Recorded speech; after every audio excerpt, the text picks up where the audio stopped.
വാളയാർ ആൾക്കൂട്ട കൊലപാതകത്തിലെ പ്രതിയെ മരിച്ച നിലയിൽ കണ്ടെത്തിയിരിക്കുന്നു എന്നുള്ളതാണ്. പ്രതികളിൽ ഒരാളായ വിനോദാണ് മരിച്ചത്.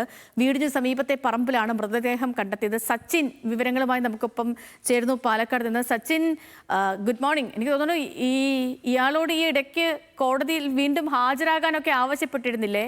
ഇപ്പോൾ എന്താണ് സംഭവിച്ചത് അവിടെ? Sethu, good morning.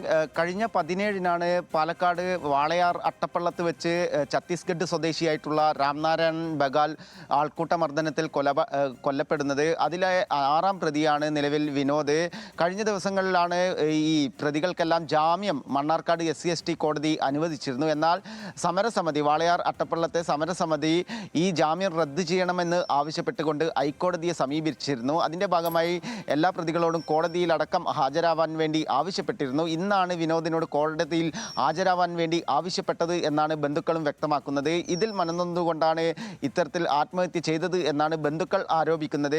കേസിലെ 6-ാം പ്രതിയാണ് വിനോദ്. വീടിൻ്റെ സമീപത്തെ പറമ്പിലാണ് ഇന്ന് രാവിലെ 6 മണിയോടുകൂടെ വിനോദിനെ തൂങ്ങി മരിച്ച നിലയിൽ കണ്ടെത്തിയത്. വാളയാർ അട്ടപ്പള്ളം സ്വദേശി തന്നെയാണ് വിനോദ്. കേസിൽ നേരിട്ട് പങ്കുണ്ട് എന്ന് തന്നെയാണ് അറിയാൻ വേണ്ടി സാധിച്ചിട്ടുള്ളത്. എന്തായാലും വലിയ ദാരുണമായ ഒരു സംഭവം തന്നെയാണ് ഡിസംബർ 17-ന് വാളയാർ അട്ടപ്പള്ളത്തുണ്ടായത്. ഛത്തീസ്ഗഡ് സ്വദേശിയായിരുന്ന രാംനാരായൺ ബഗാലിനെ കേസിൽ നിലവിൽ 9 പ്രതികളാണ് ഉള്ളത്.